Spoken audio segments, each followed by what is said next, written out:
और इसके बाद आप में से कोई आदमी कोई सवाल करना चाहते हो तो उसे पूछ सकते हैं।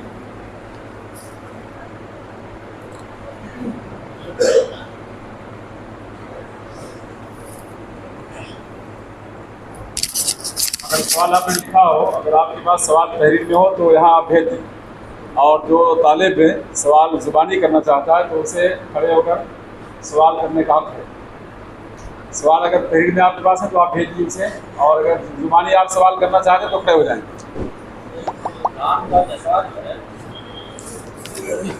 जी देखिए, उसमें फुकहा के दरमियान 6 महीना, 8 महीना, 10 महीना से लेकर के मुख्तलिफ अक़वाल हैं, लेकिन इनमें मुहद्दिसीन के यहाँ जो राजे चीज़ है वो 12 महीना यानी 1 साल का होना जज़ा वो है, और वही बात राजे है। वरना फुकहा के यहाँ जैसे हनाबला के यहाँ 6 और 8 है, और दीगर लोगों के यहाँ 10 है, और बाद लोगों के यहाँ 8 महीना है। तो ये मुख्तलिफ अक़वाल लोगों के हैं, लेकिन मुहद्दिसीन के यहाँ बिल इत्तिफ़ाक़ वो साल भर है। मुख्तलिफ अक़वाल हैं, लेकिन मुहद्दिसीन के यहाँ बिल इत्तिफ़ाक़ नहीं। लुग़त में तो मुख्तलिफ चीज़ें जिक्र किया, जैसे फुकहा 6, 8 ये वो लोग जिक्र करते हैं मुख्तलिफ चीज़ें।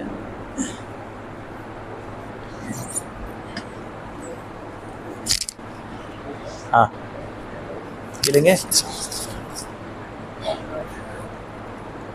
कुछ सवालात वारिद हुए हैं, उनमें पहला सवाल ये है, औरतों को मस्जिद और ईदगाह में जाने का क्या हुक्म है? औरतों का ईदगाह जाना, इसका क्या हुक्म है?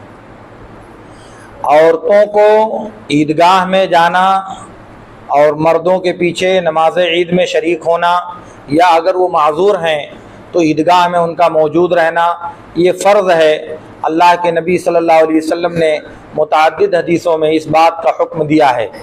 जैसे अबू बकर सिद्दीक़ रज़ी अल्लाह ताला अन्हु की रिवायत है कि अल्लाह के रसूल सल्लल्लाहु अलैहि वसल्लम ने फरमाया, वजबल खुरूजो अला कुल्ल ज़ात निताक़िन फ़िल ईदैन, ईदैन में हर औरत पर फ़र्ज़ है कि वो निकल करके जाए।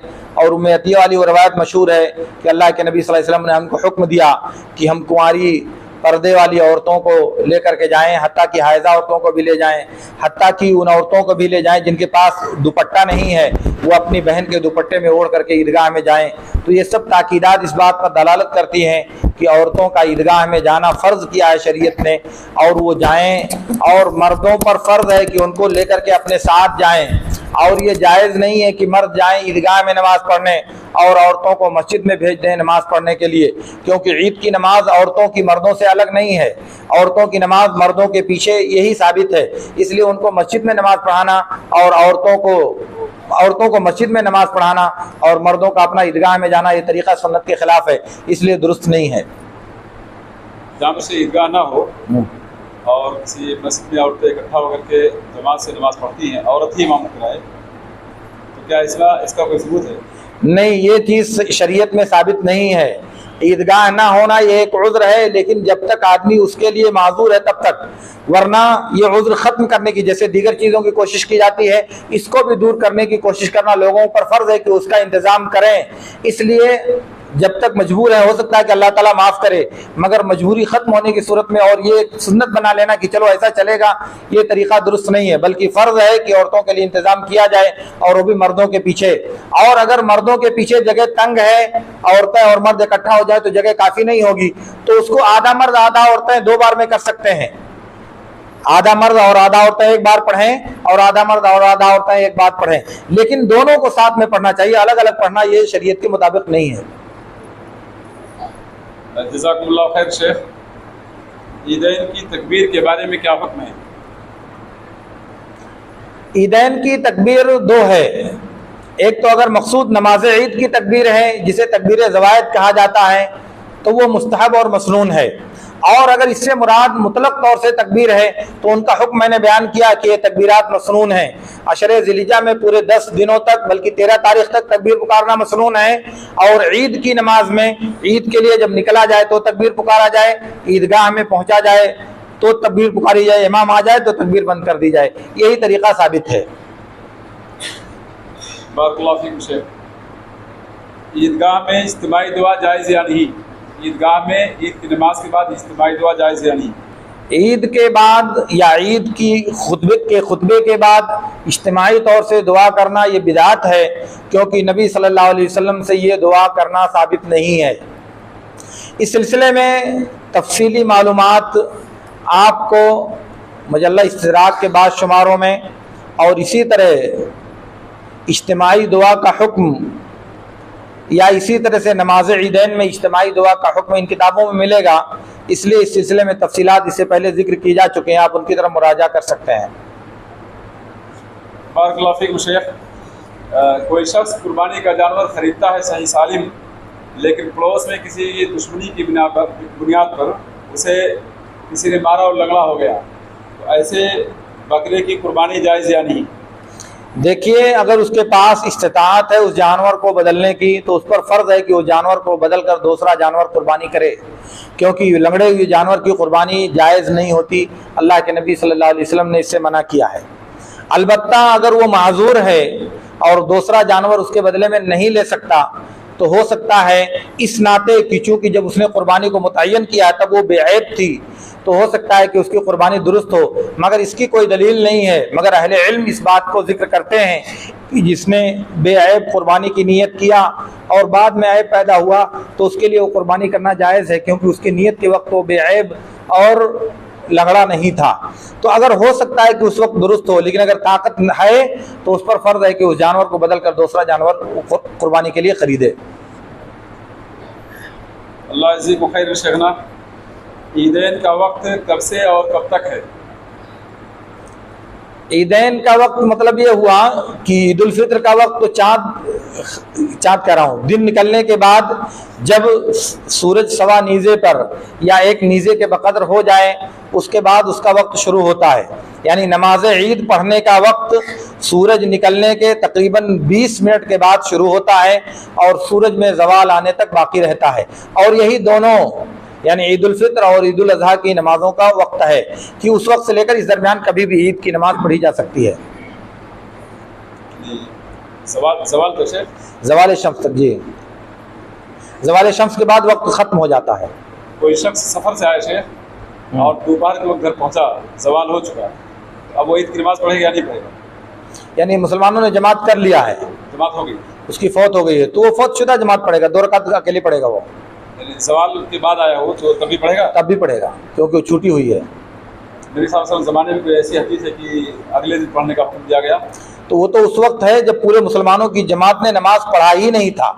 यहाँ उसकी जमात छूट गई है और वहाँ जमात हुई नहीं थी, दोनों में फ़र्क है। ये मसबूक है जिसकी जमात फौत हो गई है और वहाँ जमात हुई नहीं है, क्योंकि वक्त ख़त्म हो चुका है। किसी ने बकरा बेचने के लिए कीमत 9,000 रुपये मांगा, खरीदने वाले ने 8,000 रुपया दिया और बकरा लेकर ज़बरदस्ती चला गया, उसकी कुर्बानी होगी या नहीं? अगर दे दिया है, खरीद लिया तो हो जाएगी, और अगर हड़प कर लिया है तो जाहिर है कि वो गुनहगार होगा। और ऐसा तो नहीं समझ में आता कि कोई आदमी ज़बरदस्ती लेकर के चला जाएगा, क्योंकि जिसको कुर्बानी करना है वो ज़बरदस्ती क्यों करेगा? बहरहाल अल्लाहु आलम। हाँ, साइल ने अर्ज किया है, अशरे दुल्हिज्जा का चांद नजर आने के बाद गाय बकरी भैंस ज़बह करना कैसा है? क्या ज़बह कर सकते हैं या इससे पहले? नहीं, कोई हरज नहीं है, कोई भी जानवर कभी भी ज़बह करके खाया जा सकता है, उसकी कोई ममानात नहीं है। इसलिए अशरे दुल्हिज्जा में भी जानवर ज़बह करना और उसको खाने के मकसद से कोई हरज की बात नहीं है। अकीका पड़ गया इसी बीच में तो अकीका करना कोई हरज की बात नहीं है, या और कोई मुनासबत पेश आ गई तो ऐसा करने में कोई हरज की बात नहीं, क्योंकि शरीयत ने इस बात से मना नहीं किया है। और अगर ईद की नमाज पढ़ने से पहले जानवर ज़बह किया जाए कुर्बानी का, तो इसका क्या हुक्म है? ईद की नमाज से पहले अगर जानवर को कुर्बान किया जाए तो कुर्बानी नहीं होगी। अल्लाह के नबी सल्लल्लाहु अलैहि वसल्लम ने फरमाया कि मन ज़बह क़ब्ल सलाते फ़लैसा मिनन नुस्क फ़ी शै, और दूसरी रिवायत में फ़इन्नमा हुवा लहमुन क़द्दमू लिअहलिही, अगर नमाज से पहले कोई कुर्बानी करता है तो इसका कुर्बानी से कोई ताल्लुक़ नहीं है, बल्कि वो गोश्त है जो अपने घर वालों को गोश्त खिलाना चाहता है। इसलिए नमाज से पहले कुर्बानी करना जायज़ नहीं है किसी के लिए भी, चाहे शहरी हो चाहे देहाती हो। अल्लाह के नबी सल्लल्लाहु अलैहि वसल्लम ने फरमाया, जैसा कि बुखारी और मुस्लिम की रिवायत में है, इन्ना अव्वल मा नब्दउ फी यौमिना हाज़ा नुसल्लिया सुम्मा नरजिअ फननहरा फमन फ़अल ज़ालिका फ़क़द असाब सुन्नतना फ़क़द असाबा सुन्नतना। तो जिसने नमाज से पहले कुर्बान किया उसने हमारी सुन्नत को नहीं पाया, और जिसने नमाज के बाद कुर्बान किया उसने हमारी सुन्नत को पा लिया। इसलिए सुन्नत का जो तरीक़ा है वो नमाज के बाद ही कुर्बान करना है, उससे पहले कुर्बानी करना जायज़ नहीं है। जज़ाकुमुल्लाह खैरन। किसी ने मुतय्यन जानवर ख़रीदा और ईद उल अज़हा से एक रोज़ पहले वो बीमार हो गया, जिसकी बीमारी वाज़ेह है, और दूसरा जानवर खरीदने का इम्कान नहीं है, तो उसकी कुर्बानी करना कैसा है? बज़ाहिर अब वो कुर्बानी कर सकता है, क्योंकि अहले इल्म ने लिखा है कि जिस वक्त कुर्बानी ख़रीदा था वो माजूर, वो उज़्र वाला नहीं था और उसके पास इस्तात भी नहीं है, तो ऐसी सूरत में कहा जाएगा अगरचे कि सवाब हो सकता है कम हो, लेकिन अब कुर्बानी उसकी दुरुस्त होनी चाहिए। हाँ, बारकल्लाहु फीकुम। नमाज से पहले नमाज जो मानिए घर वाले हैं उनकी नमाज नहीं पढ़े हैं, तो आम जमात का एतबार होगा कि जो कुर्बानी करना चाह रहा है उसकी नमाज का एतबार होगा? अब जिस घर में कुर्बानी है उस घर का कोई आदमी अगर वो नमाज पढ़ चुका है तो हो गया, उसकी नमाज पढ़ लिया है, और अगर पूरे घर वाले नहीं पढ़े तो नमाज नहीं हुई उनकी। नमाज पढ़ाएंगे तब कुर्बानी करेंगे जी। बारकल्लाहु फीकुम। कुर्बानी का जानवर दबह करने के बाद हलक में चाकू मारना कैसा है? अब वो चाकू मारना, फिर चाकू मारे कैसे कटेगा, कैसे ज़बा होगा? और अगर मकसूद ये है कि वो जो खाने की नली होती है जिसमें जान रहती है उसको काटने के लिए मारा जाता है, तो चूंकि हड्डियों के बीच में होती है इसलिए उसको खुसूसियत के साथ छुरी अंदर दाखिल किया जाता है ताकि वो रग कट जाए। तो शहरक काटने के लिए अगर ऐसा है तो जाहिर उसको किया ही जाएगा ताकि शहरक कट जाए। कुर्बानी की राजिह दुआ क्या है?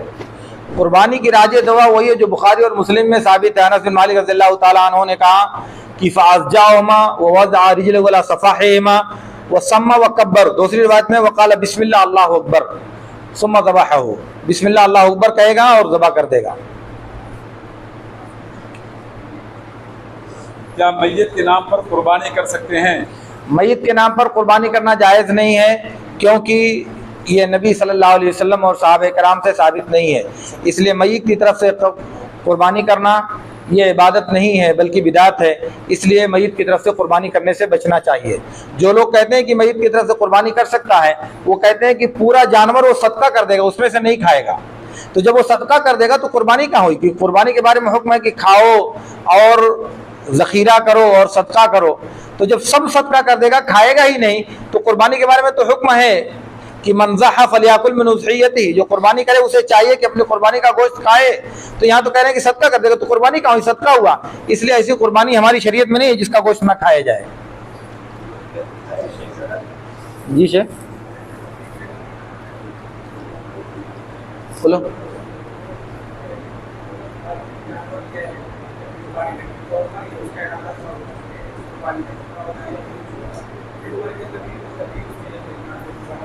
तब भी नहीं किया जाएगा। जो घर के अफराद हैं उनके नाम से कुर्बानी की जाएगी। अजर में वो शरीक होगा अल्लाह ताला की तरफ से, क्योंकि वही सबब है, तो वो दूसरी चीज़ है। लेकिन कुर्बानी जो की जाएगी वो जिंदा लोगों की तरफ से की जाएगी, मुर्दा की तरफ से कुर्बानी नहीं की जाएगी। अगर कुर्बानी के जानवर ने दांत हिला दिया है, टूटा नहीं है अभी, तो क्या उसकी कुर्बानी, बकरा उसकी कुर्बानी होगी या नहीं? अब इसके बारे में लोग कहते हैं कि कुर्बानी जानवर का दांत उस वक्त हिलता है जब नीचे से दांत निकल आता है, तो अगर ऐसा है तो जायज़ होगी।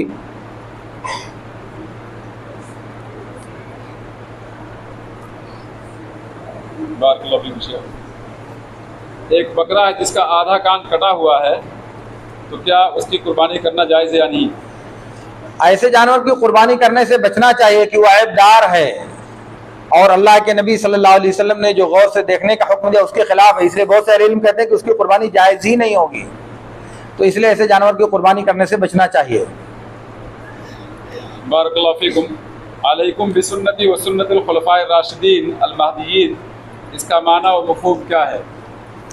इसका मतलब ये है कि नबी सल्लल्लाहु अलैहि वसल्लम का जो तरीक़ा है और खुलफाए राशिदीन का जो तरीक़ा है उसकी इत्तिबा की जाए। खुलफाए राशिदीन का तरीक़ा वही है जो नबी सल्लल्लाहु अलैहि वसल्लम के तरीक़े के मुआफ़िक़ होता है। ऐसा नहीं कि खुलफाए राशिदीन अलग से कोई तरीक़ा बनाएंगे, बल्कि इससे मुराद कि उनका जो इज्तिमाई और उनका जो जमाअती तरीका है वो तरीका अपनाया जाएगा और उसकी पैरवी की जाएगी। इससे मुराद वो फ़िक़ही मसाइल नहीं है जो उनकी अपनी आरा और उनके अपने इज्तिहादात हैं, बल्कि इससे मुराद वो उम्मी तरीक़ेकार और उनका जो मनहज इस्तिंबात है वो इसमें दाखिल है और वही मुराद है। ऐसा नहीं कि वो अलग से कोई काम कह दे उसको दिन बना लिया जाएगा, ऐसा नहीं है।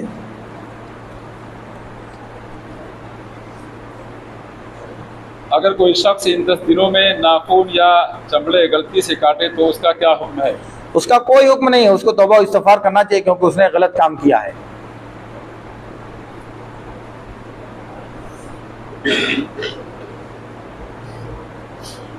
जज़ाकुमुल्लाह खैर शेखना। नमाज में 2 रकात के बाद बैठकर रफ़ुल-यदैन करना कैसा है? ये कितनी बार तुम लोग सवाल करोगे? शेख बुलवारी साहब 2-3 साल से इसी मसले को दोहरा रहे हैं, अभी तुम लोगों को समझ में नहीं आया? कुर्बानी करना सुन्नत है या वाजिब? कुर्बानी करना फ़र्ज़ है और जो दलाइल हैं वो इसी बात पर दलालत करते हैं, क्योंकि अल्लाह के नबी सल्लल्लाहु अलैहि वसल्लम ने जैसे कहा कि मन वजद साअतन फलम युज़हि फला यक़रबन्ना मुसल्लाना, या इसी तरह से कहा अला या अय्युहन्नास अला कुल्लि अहले बैतिन, आला जानते हैं कि वजूब और लुज़ूम के लिए आता है। अलबत्ता जो लोग कहते हैं कि कुर्बानी वाजिब नहीं है, उनकी सबसे बड़ी दलील ये है कि अल्लाह के नबी सल्लल्लाहु अलैहि वसल्लम ने कहा कि मन अरादा युज़हिया, जो कुर्बानी करने का इरादा रखता हो, तो कहते हैं अगर कुर्बानी फ़र्ज़ होती तो अल्लाह के नबी सल्लल्लाहु अलैहि वसल्लम उसे इरादे के हवाले नहीं करते। इरादा के हवाले करने का मतलब ये है कि वो फ़र्ज़ नहीं है। हालांकि ये इस्तिदलाल मजबूत नहीं है, ये इस्तिदलाल मजबूत नहीं है, क्योंकि शरीयत में बहुत सी चीज़ों को इंसान के इरादे के हवाले किया गया है, हालांकि उसका अपनाना फ़र्ज़ है। जैसे अल्लाह ताला ने कहा वो कैसे, वो मन शाअ यस्तकीम, जो चाहे वो इस्तिकामत अख्तियार करे, जो चाहे वो इस्तिकामत अख्तियार करे। तो अब ज़ाहिर है कि इस्तिकामत अख्तियार करना ये फ़र्ज़ है, ये इंसान के इरादे के ताबे नहीं है। या अल्लाह के नबी सल्लल्लाहु अलैहि वसल्लम ने कहा मन अरादल हज फलयतअज्जल, जो हज का इरादा करे वो जल्दी करे। तो क्या हज भी फ़र्ज़ नहीं है कि अगर चाहे करे तो चाहे ना करे? नबी सल्लल्लाहु अलैहि वसल्लम ने कहा मन अरादल जुम्अत फलयग़तसिल, जो जुमा का इरादा करे उसे चाहिए कि गुस्ल करे। तो क्या जुमा भी फ़र्ज़ नहीं है? तो इरादे से मुअल्लक़ करने का मतलब ये नहीं है कि वो फ़र्ज़ नहीं है, बल्कि इरादे से मुअल्लक़ करने का मतलब ये है कि जो इंसान उसकी नीयत कर रहा है, उसका कस्द कर रहा है, वो उसको इस तरह से अंजाम दे, यानी किसी शर्त का बयान करना है, उसकी किसी शर्त का बयान करना है, इसलिए उसे इरादे के साथ मुअल्लक़ किया है। वैसे भी जब लोग, अल्लाह ताला ने कहा वइज़ा या अय्युहल्लज़ीना आमनू इज़ा कुमतुम इलस्सलाति, इज़ा कुमतुम अय अरदतुमुल क़ियाम इलस्सलाह, उसकी तफसीर लोग करते हैं अरदतुमुल क़ियाम इलस्सलाह, नमाज के लिए इरादा करो। तो क्या नमाज फ़र्ज़ नहीं रह जाएगी क्योंकि इरादे से मुअल्लक़ कर दिया आपने? तो इसलिए इस्तिलाल मजबूत नहीं है, तो इसलिए इससे साबित नहीं होता कि कुर्बानी वाजिब नहीं है। और इनकी जो दूसरी दलील है जिसे आमतौर से लोग इस्तिलाल करते हैं, वो बाज़ असलाफ का अमल है जो साबित है, जैसे अबू बकर और बाज़ और दूसरे सहाबा किराम से, कि वो कुर्बानी नहीं करते थे इस डर से कि कहीं उसे वाजिब ना समझ लिया जाए। तो अब जाहिर है कि ये उन लोगों का अपना फ़हम था जो उन्होंने नुसूस से समझा था कि कुर्बानी वाजिब नहीं है, जबकि सहाबा में से बाज़ लोगों का फतवा है कि कुर्बानी वाजिब है, जैसे अबू हुरैरा रज़ियल्लाहु ताला अन्हु से साबित है। तो इसलिए ये दोनों अक़वाल सहाबा के आपस में मुख्तलिफ हैं, इसलिए इनको तरजीह देने की ज़रूरत है और दलील जिसकी तायद करे उसी को राजिह करार दिया जाएगा, और किसी एक सहाबी के फतवे की वजह से दीगर सहाबी के फतवे को रद्द नहीं किया जाएगा। वल्लाहु आलम। बारकल्लाहु फ़ीकुम। तकबीर के कलिमात में अल्लाहु अकबर कबीरा वल्हम्दुलिल्लाहि कसीरा व सुब्हानल्लाहि बुक्रतन व असीला कहना कैसा है?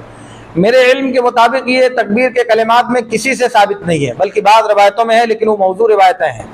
ये दुआए सना में साबित है, बाज़ दुआओं में।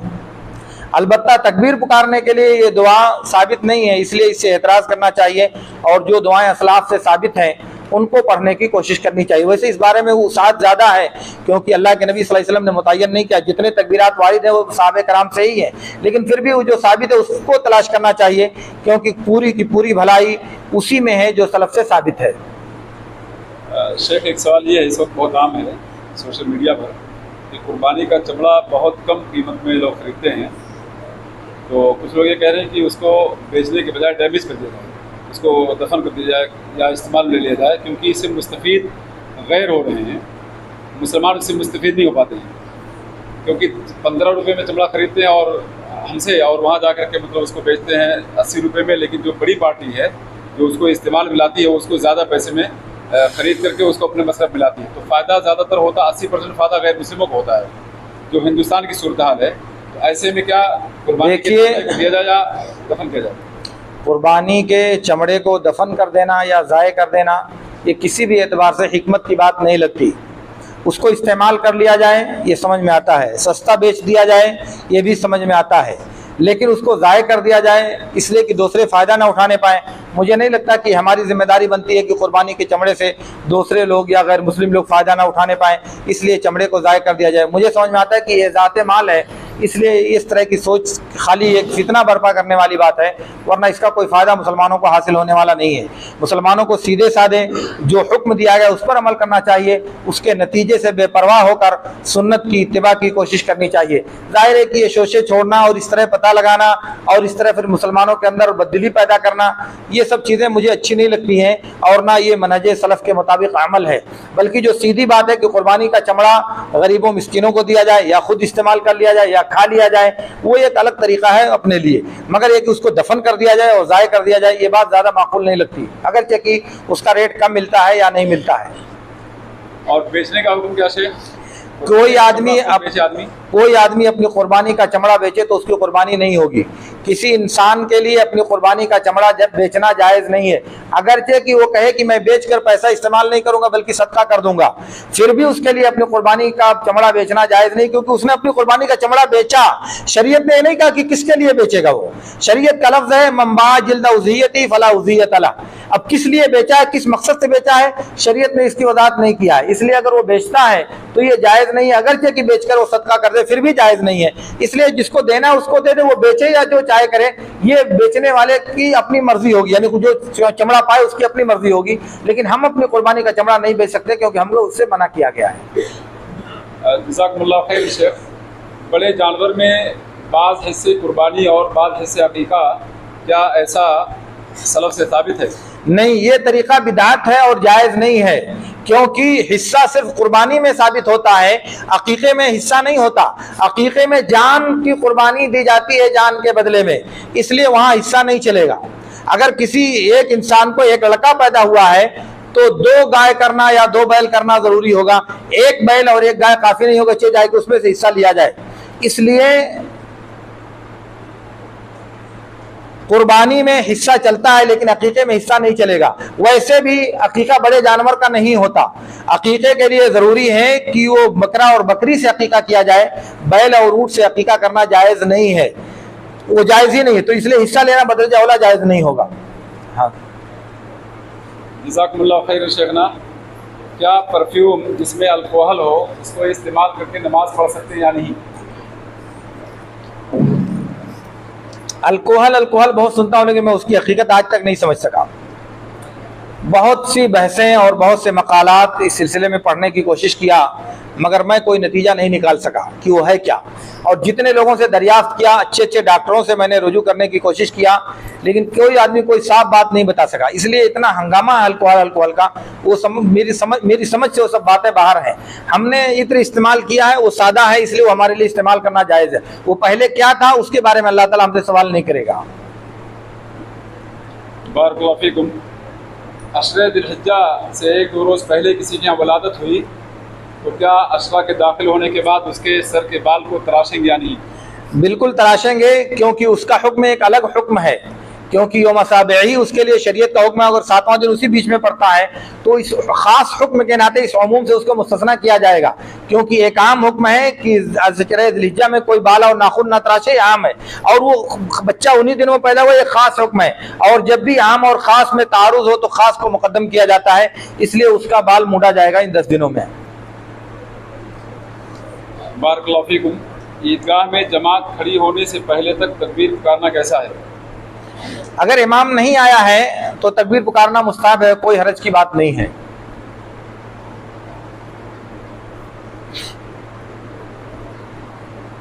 उधार पैसा लेकर कुर्बानी करना कैसा है? उधार पैसा लेकर कुर्बानी करना जायज़ है।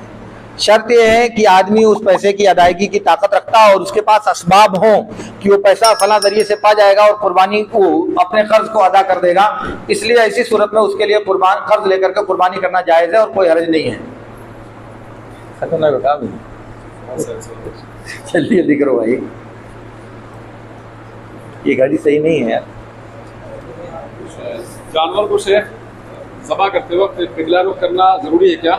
नहीं, कि जानवर को किबला रुख करना सिर्फ मसनून है और उसके सिलसिले में नबी सल्लल्लाहु अलैहि वसल्लम का कोई हुक्म नहीं है।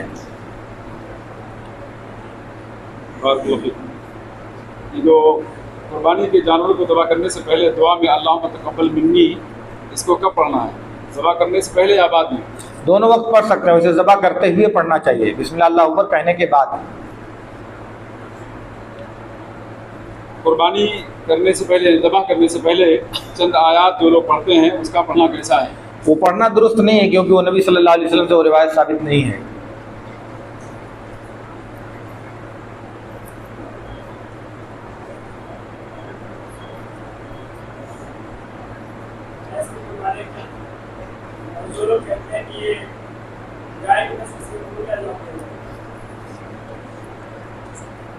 कह रहे हैं कि भैंस की कुर्बानी का क्या हुक्म है। जो लोग उसको जायज़ करार देते हैं वो कहते हैं कि गाय की एक किस्म है भैंस, तो जब जैसे गाय की कुर्बानी जायज़ है वैसे भैंस की भी कुर्बानी जायज़ होगी।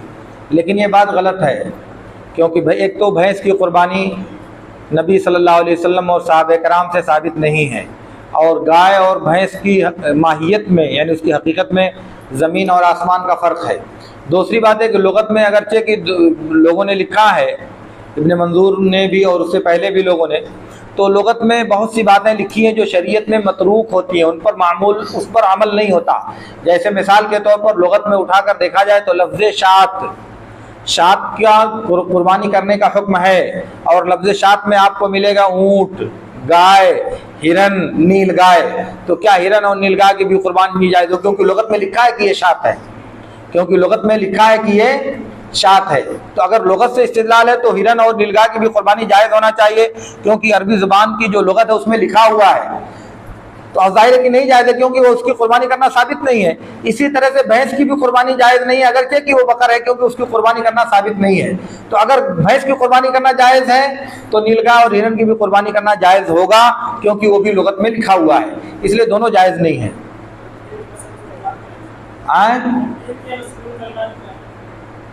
क्या तकबीर के मसनून कलिमात क्या हैं? तकबीर के मसनून कलिमात एक तो वही जो अब्दुल्लाह बिन मसूद रज़ियल्लाहु ताला अन्हु से साबित है, अल्लाहु अकबर ला इलाहा इल्लल्लाह वल्लाहु अकबर वलिल्लाहिल हम्द। और दूसरा वो जो सलमान अल खैर से साबित है, अल्लाहु अकबर कबीरा।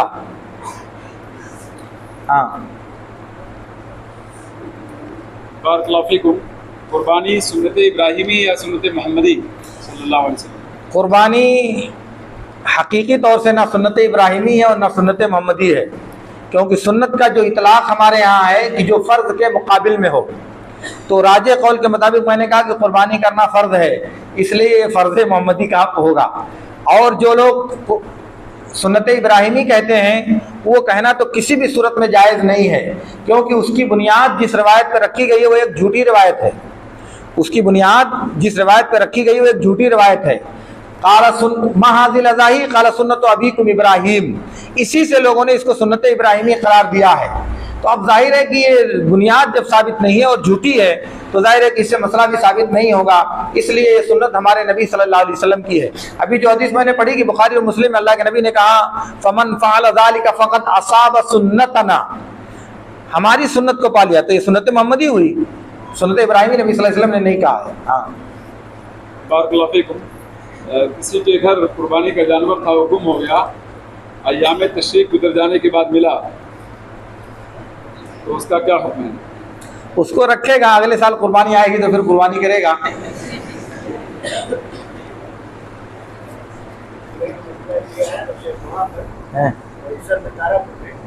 कुर्बानी के जानवर खरीद के ला रहे थे, रास्ते में पुलिस वालों ने पकड़ लिया। 4-5 दिन के बाद जो गुजर गया, कोशिश करते करते सब छूटे हो, तो हम लोग कह रहे थे कुर्बानी की नीयत से हम लोग लाए थे, अब मजबूरन नहीं कर सके, गुजर गया। क्या बहुत सूरत हमारे यहाँ एक गांव है मुसारा, सारा तो वहाँ 3 दिन कुर्बानी पुलिस नहीं करने देती, वहाँ पुलिस का पहरा रहता है। तो चौथे दिन उनको छोड़ती है, तो चौथे दिन वो कुर्बानी करते हैं। तो अब क्योंकि हमारे एतबार से जायज़ है लेकिन उनके एतबार से वो नाजायज़ है, तो वो कुर्बानी के बाद करते हैं, कुर्बानी के उसी दिन मौका पाए, तो उन लोगों के हिसाब से तो ये चलेगा कि उसको चूँकि उस वक्त मिला इसलिए वो कुर्बानी कर, लेकिन वो बात सही नहीं है। वो इंतज़ार करेंगे, अगले साल कुर्बानी करेंगे अगर मिलता है तो। कुर्बानी के गोश्त को 3 हिस्से में तकसीम करने का क्या हुक्म है? कुर्बानी के गोश्त को अगर कोई आदमी 3 हिस्सों में तकसीम करना इबादत और दीन करार देता है तो ये बिदात है, क्योंकि ये तकसीम करना बाज़ अहले इल्म का कौल है, हदीसों में नबी सल्लल्लाहु अलैहि वसल्लम से साबित नहीं है। इसलिए किसी इस्तिंबात की बुनियाद पर कोई मुस्तकिल इबादत और हुक्म मुतय्यन करना ज़ाहिर है कि ये बेहतर नहीं है। इसलिए कुर्बानी के सिलसिले में इंसान को इख्तियार है कि जो चाहे करे, और अगर कोई कहता है कि नहीं 3 ही हिस्सों में करना चाहिए, तब फिर ये मसला पैदा होगा कि ये बात गलत है और दुरुस्त नहीं है।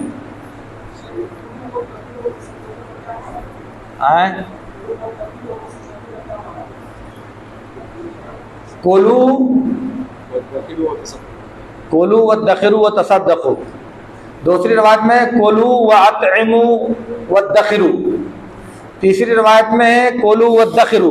तो इन सब रवायतों को कैसे माना पहनाएंगे? 4 हो गया, खाओ, खिलाओ, ज़ख़ीरा करके रखो और सदका करो, तो ये 4 बन गया। इसका मतलब यह है कि कुर्बानी का गोश्त इंसान की मर्जी के मुताबिक है। फ़कुलू मा बदा लकुम, जब तक चाहो तब तक खाते रहो। और जो कहा है जाबिर अब्दुल्ला ने या अबू सईद खुदरी ने, कुन्ना नदखिरु लुहूमल अज़ाही इलल मदीना, यानी हम लोग उसको जमा करके रखते थे, मदीना आने तक रास्ते पर खाते रहते थे। तो अब इसलिए इसका मतलब यह है कि कुर्बानी करने वाले को इख्तियार है, उसको हिस्सा लगाने की या 3 जुज़ बांटने की पाबंद नहीं किया गया है। हाँ, जज़ाकुमुल्लाह खैर शेखना। किसी आदमी ने जानवर खरीदा और वो ताकीद नहीं कर सका कि दांता या नहीं, ईद के 1 रोज़ पहले मालूम हुआ कि दांता नहीं है, और दूसरा जानवर खरीदने का इम्कान नहीं है, तो ऐसे में क्या करें? ऐसे में वो कुर्बानी नहीं करेगा, ऐसे में वो कुर्बानी नहीं करेगा, क्योंकि उसकी तफरीद कमी कोताही है उसकी, क्यों नहीं देखा उसने, इसलिए वो कुर्बानी नहीं कर सकता, क्योंकि बेला दाते हुए जानवर की कुर्बानी जायज़ नहीं होती है। रात में मैंने अभी बताया कि वो कभी भी कर सकता है, रात और दिन दोनों बराबर है कुर्बानी करने में। फ़कुलू मिन्हा वअतइमुल क़ानिअ वल मुअतर, तो क़ानिअ और मुअतर की तफसीर में अगर ये कहा जाए कि दोस्तों को एक हिस्सा खिलाए, एक हिस्सा गरीबों को खिलाए, एक हिस्सा खुद खाए, इसका क्या हुक्म है? नहीं, ऐसा कुछ नहीं, हिस्सा लगाने का कोई मसला ही शरीयत में नहीं है। यहाँ तो दोस्तों क़ानिअ वल मुअतर का मतलब ये है कि मांगने वालों को भी दो और ना मांगने वालों को भी खिलाओ। हाँ हाँ, जो चाहो कर सकते हो। जी जी।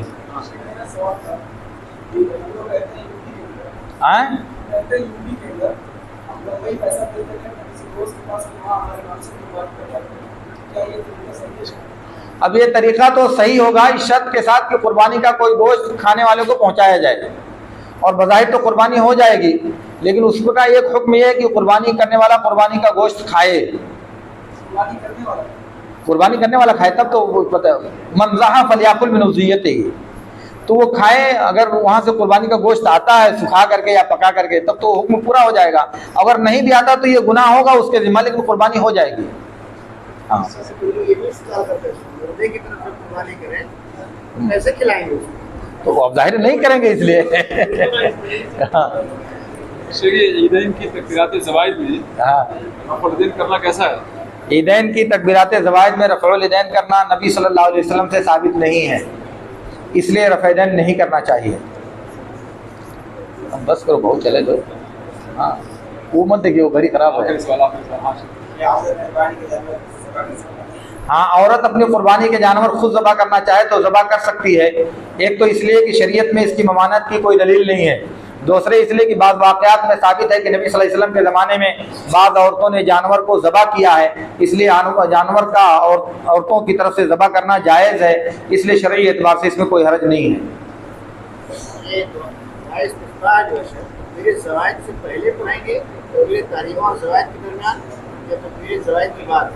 दुआए सना जो नमाज ईद में पढ़ी जाएगी वो तकबीर ज़वाइद से पहले पढ़ी जाएगी, और तकबीर ज़वाइद के बाद सूरह फातिहा पढ़ी जाएगी।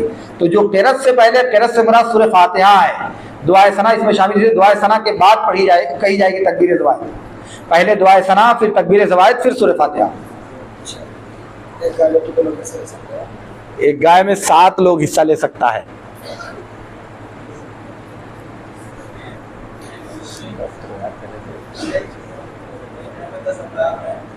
आए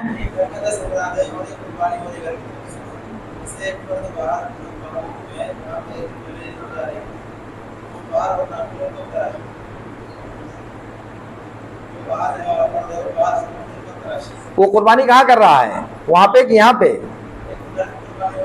तो उसी में वो भी शरीक है। वहां कर रहा है तो जो अपनी कुर्बानी कर लेगा काम वो हो जाएगा। उसके बाद भाई जब उसने कुर्बानी कर लिया तो कर लिया उसने कुर्बानी। अब दूसरी तीसरी तो कोई करता, चौथे दिन तो क्या मतलब उसका? एक कुर्बानी करनी है, हत्ता उज़हिया का हुक्म पूरा हुआ कि नहीं हुआ? नहीं कर रहा है तो करेगा, इंतजार करेगा तब तक, जब तक कुर्बानी नहीं कर लेगा तब तक इंतजार करेगा।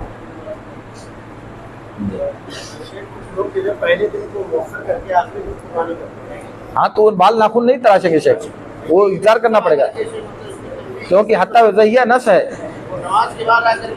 जल्दी जल्दी काट लेते हैं।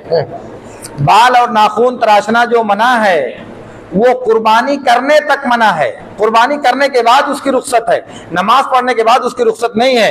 इसलिए जब कुर्बानी कर लेंगे तब बाल और नाखून तराशने की इजाजत है। अरे अब बस करो यार, चलो बस करें। सिलसिले सवाल जवाब को ये पर मौजूद किया था क्योंकि एक तो शेख की सेहत का मसला, दूसरे आपके मतलब में खाना भी इंतजार कर रहा शिद्दत से। इसलिए मैं चाहूँगा कि साथ ग्राम